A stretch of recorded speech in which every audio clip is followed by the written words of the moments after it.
Rain hammered against the floor-to-ceiling windows as Marcus Sterling stood in his corner office, 32 floors above Seattle. At 32 years old, he commanded billions, yet tonight he felt suffocated. His phone buzzed again.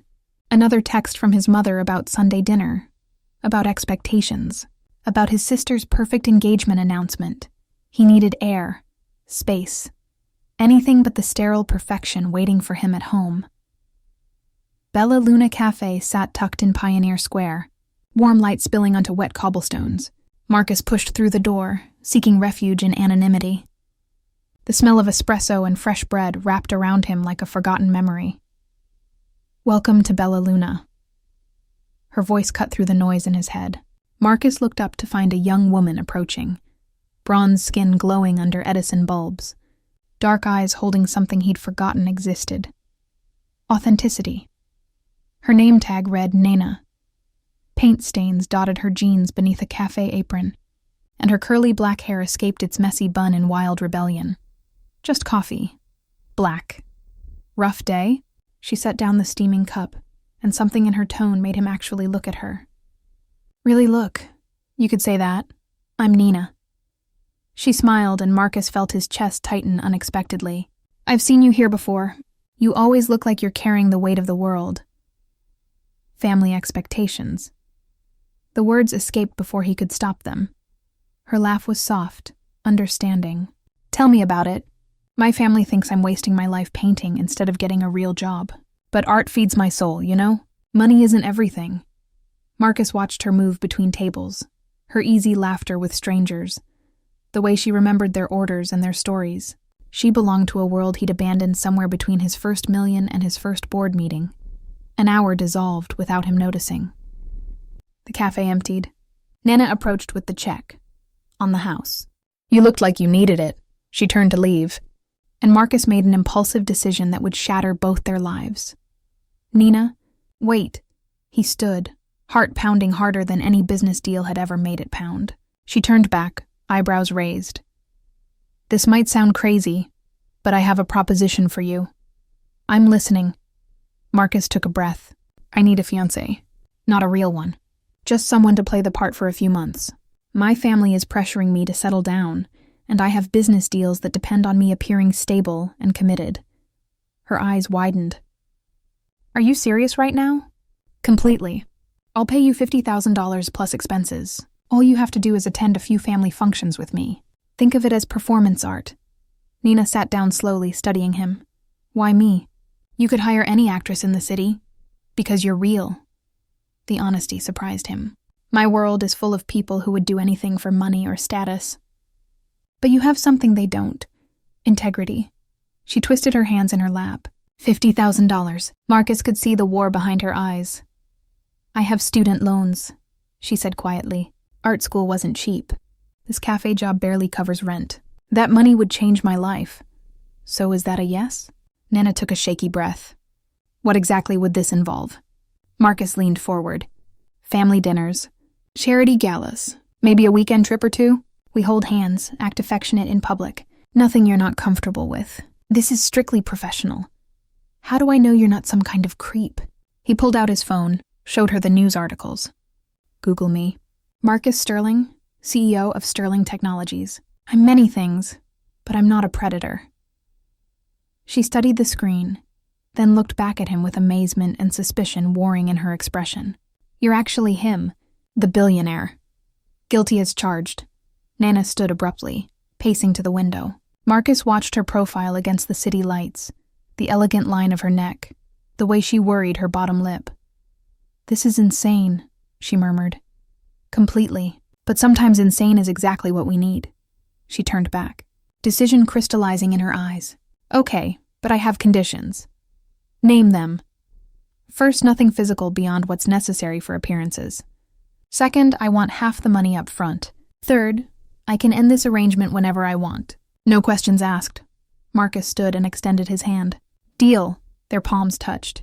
Electric current shot through his arm, something that had nothing to do with business. Nana pulled back quickly, but not before he caught the tremor in her fingers. "When do we start?" she asked. "Tomorrow night. My sister's engagement party." He handed her a business card. I'll have my stylist contact you in the morning. I need to make you look like you belong in my world." After he left, Nana sank into a chair, staring at the card. She'd just agreed to fake an engagement with a billionaire. The stupidest decision of her life. Or maybe the smartest. She wouldn't know until it was too late. Nana barely recognized the woman staring back from the floor-length mirror. 24 hours ago, she'd been serving coffee in paint-stained jeans. Now she stood in Marcus Sterling's penthouse, wrapped in silk while a team of professionals worked their magic. "Darling, you have exquisite bone structure," gushed Celeste, the celebrity stylist. "We're going to make you absolutely radiant tonight." The dress they'd chosen was midnight blue, cut to skim her curves without revealing too much. Tasteful, expensive. Everything Nana had never been, remember? Celeste whispered, as she fastened diamond earrings that probably cost more than Nana's entire life. "Confidence is your best accessory. You belong in that room tonight," but Nana knew the truth. She didn't belong anywhere near Marcus Sterling's world. The penthouse door opened. Marcus walked in wearing a tailored charcoal suit that probably cost more than her annual rent. He stopped when he saw her, and something flickered across his face before his mask of composure returned. "You clean up well," he said. "So do you." Her voice came out steadier than she felt. In the car, Marcus briefed her like she was entering a war zone. "My mother Patricia is calculating. She'll analyze everything you say.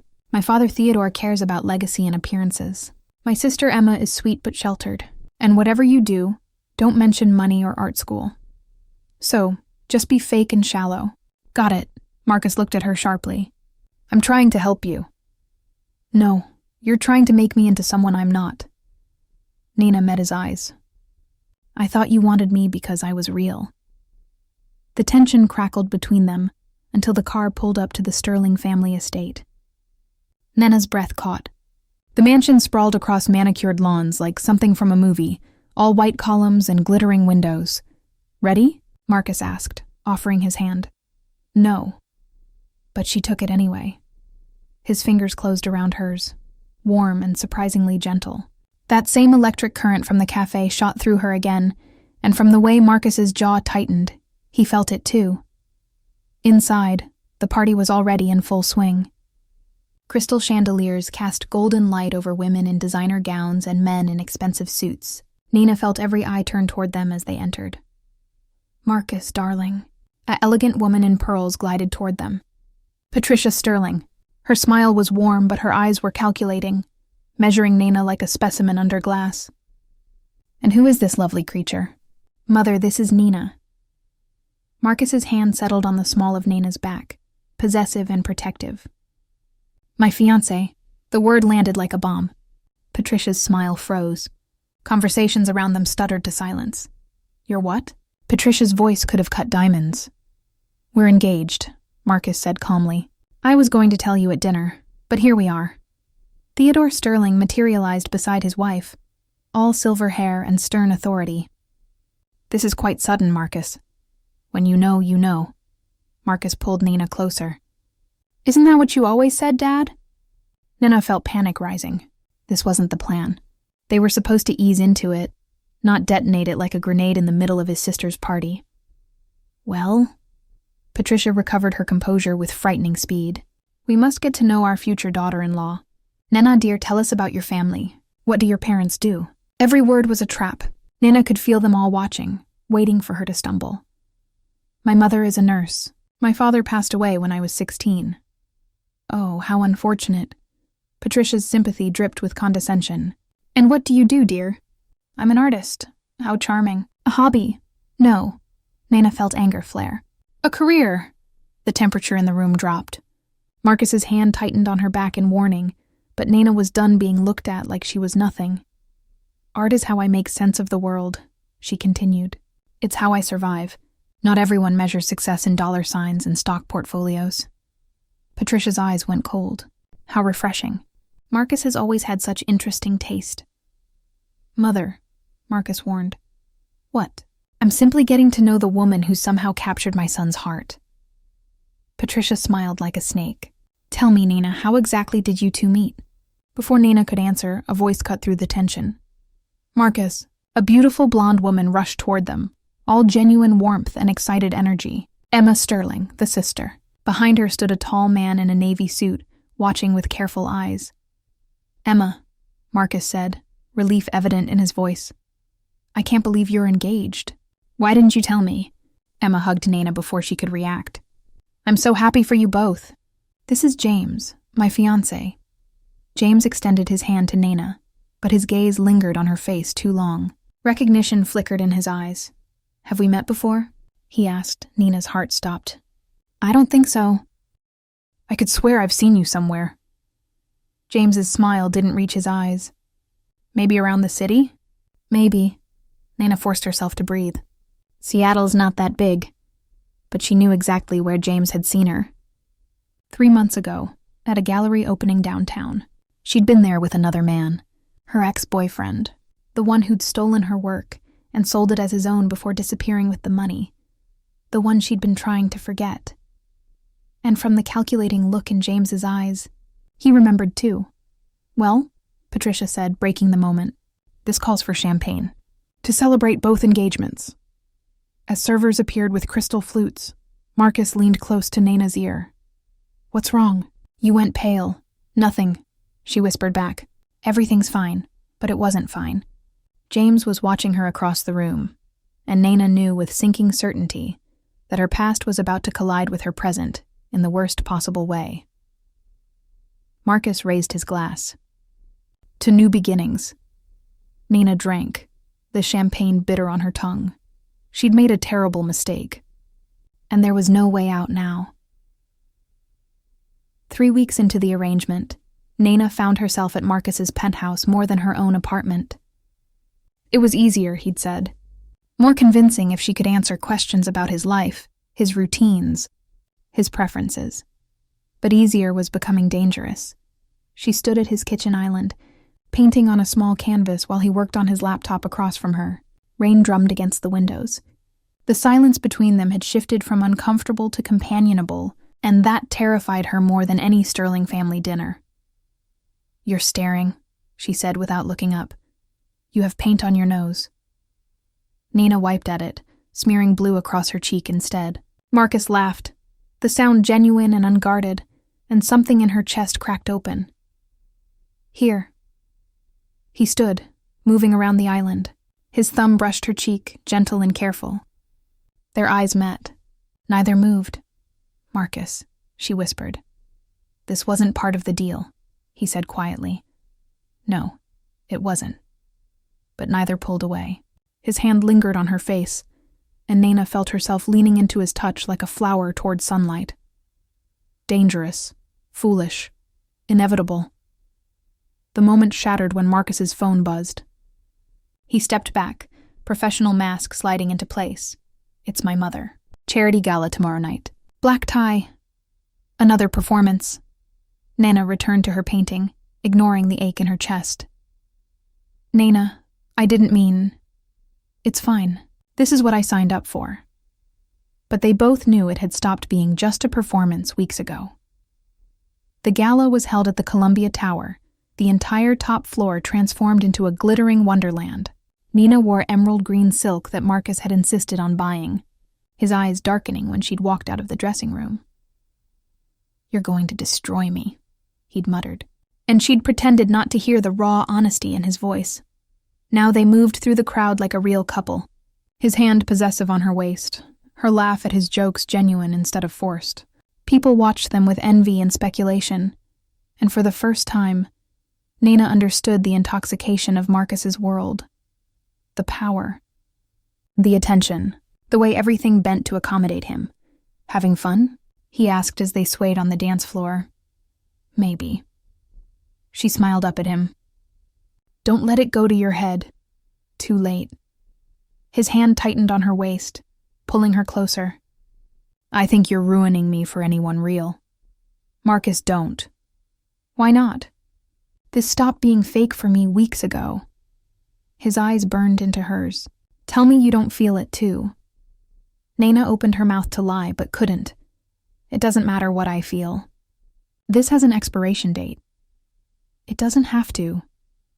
Before she could respond, A familiar voice cut through the music. Well, well. Nena Rodriguez. Or should I say, the future Mrs. Sterling. Nena's blood turned to ice. She turned to find James standing behind them, Emma on his arm, and a smile that promised destruction. James, Marcus said pleasantly. Emma, enjoying the evening? Very much. James's eyes never left Nena's face. I've been meaning to ask Nena about her art career. Must be fascinating, making a living from painting. It is, Nena said carefully. Although I imagine it's difficult when someone steals your work. James's smile widened. That happened to you, didn't it? About 6 months ago? Some boyfriend sold your paintings and ran off with the money? Emma gasped. Marcus went very still beside her. How do you know about that? Nena asked quietly. I did my research. James pulled out his phone, showing them a news article. There was Nena's face, younger and more broken, above a headline about art theft and fraud. Imagine my surprise when I recognized Marcus's new fiancée as the victim in a criminal investigation. Emma, Marcus said sharply. Take your fiancé and leave. No.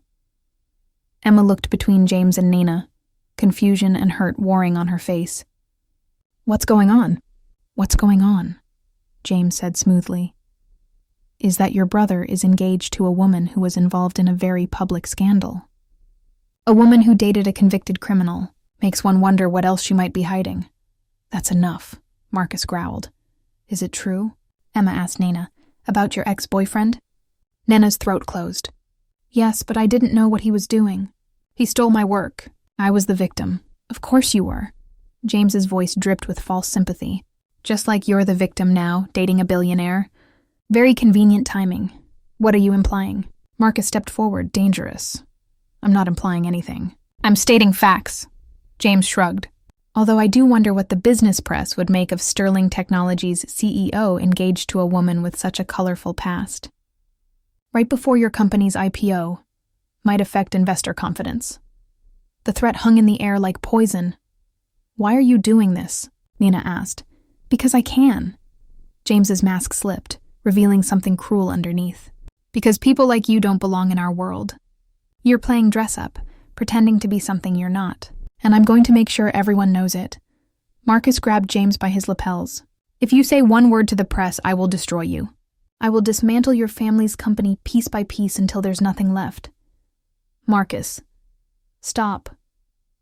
Emma pulled at his arm, tears streaming down her face. Please. James straightened his jacket, unfazed. Threaten me all you want. The truth is coming out. The only question is whether you want to control the narrative or let it explode in your face. He turned to Emma. Come on, darling. Let's leave the happy couple to discuss their options. Emma looked back at Nena with something like betrayal before following James into the crowd. Nena felt like she was drowning. The room spun. Champagne and designer perfume and the weight of too many eyes. I need air, she gasped. Marcus led her to a balcony, away from the crowd. The night air hit her face like a slap. Why didn't you tell me? He asked quietly. Would it have mattered? Nena turned to face him. Would you have still hired me if you knew I was damaged goods? Don't call yourself that. That's what I am. That's what James just proved. She laughed bitterly. I should have known this would blow up. Nothing good ever lasts for people like me. Nena, listen to me. Marcus gripped her shoulders. I don't care about your past. I care about you. Right now. This version standing in front of me. You should care. Because James is right. This will destroy your IPO, your reputation, everything you've built. Then let it. Nena stared at him. What? I said let it. Marcus's eyes blazed. I'm tired of living my life based on what other people expect. What my parents demand. What the board thinks. For once, I want something real, and you're the only real thing in my life. Marcus, you're not thinking clearly. I'm thinking more clearly than I have in years. He cupped her face in his hands. Stay with me, not as a fake fiancé, as a real one. We'll face whatever James throws at us together. Nena felt tears slip down her cheeks. You're insane. Completely. He smiled, and it was the most beautiful thing she'd ever seen. Is that a yes? She kissed him instead of answering, poured everything she'd been feeling for weeks into that kiss. All the longing and fear and desperate hope that maybe, impossibly, they could make this work. When they broke apart, both breathless, Marcus rested his forehead against hers. "I love you," he whispered. "I know it's fast and crazy, but I do. I love you too." The words felt like jumping off a cliff. God help us both. They stayed on that balcony, wrapped in each other, neither noticing the figure watching from the shadows. James stood with his phone out, recording everything, and behind him, Patricia Sterling smiled like a predator who'd finally cornered her prey. The video hit the business news at dawn. Nana and Marcus on the balcony, kissing like their lives depended on it, followed by commentary, questioning the legitimacy of their relationship and Sterling Technologies' stability. Billionaire CEO, Marcus Sterling's whirlwind engagement to waitress. Nana Rodriguez takes a controversial turn as new information surfaces about Rodriguez's past involvement in an art fraud scandal. Sources close to the Sterling family question whether this relationship began as a calculated arrangement. Marcus stood in his office, watching his stock price plummet on 3 monitors simultaneously. His phone vibrated with calls from board members, investors, his lawyers. He ignored them all. Behind him, the door opened. Patricia Sterling walked in without knocking, Theodore close behind. "Well," Patricia said, "you've certainly made a mess. Get out." Marcus didn't turn around. "We're here to help you fix this." Theodore moved to his son's desk, spreading out papers. "We've drafted a statement. You'll announce that the engagement was a misunderstanding, that you and Miss Rodriguez were never serious. She'll sign an NDA, take a settlement, and disappear." "No." "Marcus, be reasonable." Patricia's voice sharpened. "This girl is destroying everything we've built. The IPO is in jeopardy. Your reputation is in shambles, all because you decided to play house with a waitress. She's not just a waitress." Marcus finally turned to face them. "And I love her." Theodore laughed, cold and dismissive. "You're infatuated. That's different. Love doesn't cost you billions of dollars." "Maybe it should." The silence that followed was arctic. "You would throw away our family legacy for her?" Patricia's eyes glittered with fury. "Everything your father and I built? Everything we sacrificed for you? You never sacrificed anything for me. You sacrificed me for your empire. How dare you? I'm done." Marcus's voice was steel. "Done living the life you planned. Done being your puppet. Nana makes me feel alive for the first time in my life, and I'm not giving that up. Not for you. Not for anyone." Patricia's face went white. "If you choose her, you choose nothing. We'll remove you from the board, cut you off from the family trust. You'll have your company and whatever's in your personal accounts, but no family, no legacy, no safety net." "Then I choose nothing." Theodore stepped forward. "Marcus, think about what you're saying. This woman has been in your life for weeks. We've been your family for 32 years. Have you?" Marcus met his father's eyes. "Because a real family wouldn't give me ultimatums. They wouldn't try to control who I love. Love is a luxury," Patricia said coldly, "and luxuries cost more than you're willing to pay." After they left, Marcus stood alone in his office, watching the city wake up below. Everything was crumbling. His family relationships, his company's value, the carefully constructed life he'd spent years building, and he didn't regret a single moment. His phone rang. "Nina." He answered before the second ring. "Have you seen the news?" Her voice was thick with tears. "Yes. Marcus, I'm so sorry. This is all my fault. I should never have agreed to this. I should never have let it become real. Don't." He closed his eyes. "Don't apologize for the best thing that's ever happened to me. Your stock dropped 40%. The IPO might not happen. Your family. I don't care about any of that. You should." Nina's voice broke. "You should care because I can fix this." Marcus's blood went cold. "What do you mean?" "James called me. He said if I leave quietly, make a statement saying we were never really together, that I manipulated you for money, he'll stop. He'll let the story die." "Absolutely not. Marcus, listen to me." Nana was crying now. "I can't watch you lose everything because of me. I can't be the reason your dreams die." "You are my dream." Marcus pressed his hand against the window. "Don't you understand that? Without you, none of this means anything." "That's not true." It is. Nina, before you, I was just going through the motions, playing a part. You made me remember who I actually am underneath all the money and expectations. Silence stretched between them. When Nina spoke again, her voice was barely a whisper. I love you too much to destroy you. Nina, no. Don't do this. I already did. I'm meeting James in an hour. I'm going to give him what he wants. Please. Marcus had never begged for anything in his life. Please don't leave me. I'm not leaving you. I'm setting you free. She sobbed once, breaking his heart. You were right that first night. Money isn't everything, but sometimes it's the only thing that matters. And I won't let you lose yours because of me. I don't care about the money. Then you're a fool. Her voice hardened. And I won't let you be a fool for me. Goodbye, Marcus. The line went dead. Marcus stood frozen, phone pressed to his ear, listening to silence. Then he was moving, grabbing his keys, his jacket, running for the elevator. He had to stop her. Had to make her understand.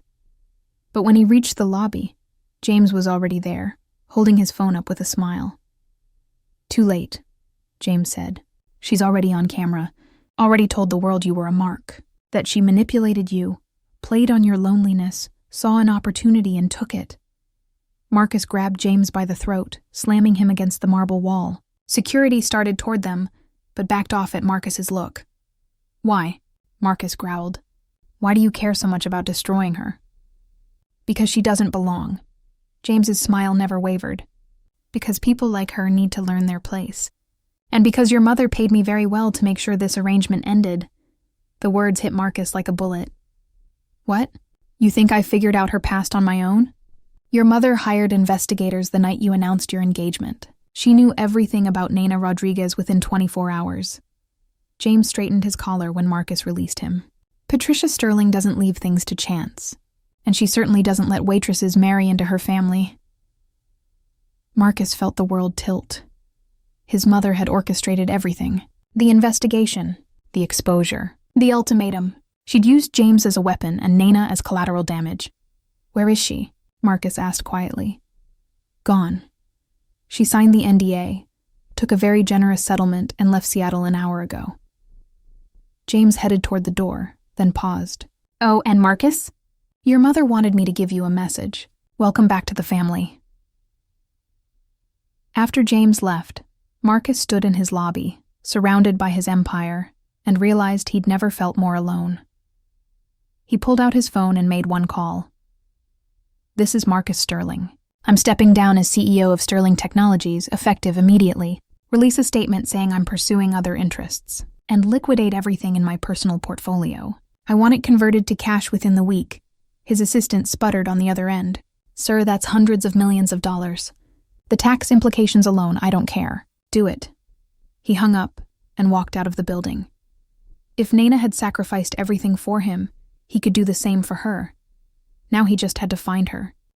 Nina sat in a cheap motel room in Portland, staring at the cashier's check for $3 million. James had called it hush money. She called it blood money, the price of Marcus Sterling's freedom. Rain hammered against the window, the same as that first night in Seattle. She'd told herself she was strong enough to do this. To walk away, to let him have the life he deserved. But every breath felt like drowning. Her phone buzzed. Another news alert. Marcus had stepped down as CEO. Marcus had liquidated his assets. Marcus was, according to business analysts, in the process of systematically destroying everything he'd built. You idiot, she whispered to his picture on the screen. What are you doing? A knock on the door made her jump. She wasn't expecting anyone. Didn't know anyone in Portland. Through the peephole she saw him, soaked from rain, exhausted, but unmistakably Marcus. Nina opened the door. How did you find me? I own a tech company. Finding people is what we do. He stepped inside, dripping on the threadbare carpet. Why did you run? I told you why. No, you told me excuses. Marcus grabbed her shoulders. Tell me the truth. I am telling you the truth. Nina tried to pull away, but he held firm. I couldn't watch you lose everything. Your company, your family, your entire life. That wasn't your decision to make. Someone had to make it, she shoved at his chest. Because you were too stubborn to see what you were giving up. Your mother was right. I don't belong in your world. I never did. My mother manipulated both of us. Marcus's eyes blazed. James told me everything. She hired investigators. She fed him information. She orchestrated this entire disaster to break us apart. Nana's knees went weak. What? She couldn't control me through love, so she used fear. Made you think you were destroying me when really she was the one pulling the strings. It doesn't matter. Nana turned away. The damage is done. Your reputation is ruined. Your IPO is dead. Because of me. Because of her. And I don't care. Marcus moved behind her, his voice soft. Nana, I walked away from everything. The CEO position. The board seat. I liquidated every asset I could access. Do you know why? She shook her head, not trusting her voice. Because none of it matters without you. The money, the power, the family legacy, it's all meaningless if I can't share it with someone who sees me. The real me. Not the sterling heir or the billionaire CEO, but just Marcus. You can't throw away your life for me. I'm not throwing it away. I'm finally living it. He turned her around, cupping her face in his hands. Before you, I was sleepwalking through an existence someone else planned for me. You woke me up, made me remember what it feels like to want something for myself. Marcus, she whispered, I love you. Not the version Celeste dressed up. Not the woman who could charm investors. The real you, the one who paints with her fingers and argues about the meaning of life and refuses to let the world crush her spirit. His thumb brushed away her tears. Come back to Seattle with me. Not to my world, to ours. We'll build something new. Something real. What about your family? They made their choice. Now I'm making mine. Marcus smiled, and it was the most free she'd ever seen him. I choose you. Every single day. In every single way. Even if it cost me everything. Nina looked at this man who'd walked away from billions to stand in a cheap motel room, soaking wet and more beautiful than any moment they'd shared in his penthouse. You're absolutely insane, she said. Completely. Is that a yes? Instead of answering, she kissed him. Poured every ounce of love and fear and desperate hope into that kiss. When they broke apart, both were crying. Yes, she whispered against his lips. Yes to everything. Good. Marcus pulled back, reaching into his pocket. Because I bought something on the way here. He opened a small box. Inside sat a simple silver band with a single stone. Not a massive diamond, not something flashy. Just beautiful and real and perfect. This isn't part of any arrangement, he said. This is me asking you to marry me. Really marry me. Build a life with me, not in my world or yours, but in one we create together. Nina stared at the ring, then at him, then started laughing through her tears. What? We're still doing this backward. We fell in love while pretending to be engaged, and now you're proposing after we've already broken up. Marcus grinned. We've never done anything the normal way. Why start now? Why indeed? Nana held out her hand. Yes, Marcus Sterling. I'll marry you. Really marry you. He slid the ring onto her finger, and they both stared at it like they couldn't quite believe this was real. What happens now? Nana asked. Now? Marcus pulled her close. Now we go back and face the storm, together. Your mother is going to kill us. Probably. But I've got a good lawyer. He kissed her forehead. And I've got you. That's all I need. Outside, the rain finally stopped. Light broke through the clouds, painting everything gold. 3 months later, they were married in a small ceremony at Bella Luna Cafe, surrounded by Nana's artist friends, and the few people from Marcus's life, who chose love over loyalty to Patricia Sterling. Emma came, having broken off her engagement to James after discovering the depth of his manipulation. Marcus started a new company, one focused on supporting artists and small businesses. Nana opened a gallery. They bought a modest house in Capitol Hill, filled it with her paintings and his books, and a life built on truth instead of appearances. Patricia Sterling never spoke to her son again. Theodore reached out once, years later, but by then the wound had scarred over. Some relationships, they learned, weren't meant to survive honesty. But theirs thrived on it. On their first anniversary, Marcus found Nina in her studio working on a massive canvas. He wrapped his arms around her from behind, resting his chin on her shoulder. Any regrets? He asked. She leaned back into him, paint staining his shirt like it always did. Only that I didn't kiss you that first night in the cafe. We can make up for lost time. We have a lifetime for that. And they did. Not a perfect life, not an easy one, but a real one, built on sacrifice and choice, and the kind of love that only grows stronger when tested by fire. Marcus had walked away from billions to find himself. Nana had nearly walked away from him to save him. In the end, they both learned the same lesson. Sometimes the most valuable things in life are the ones you're willing to lose everything else to keep. The end.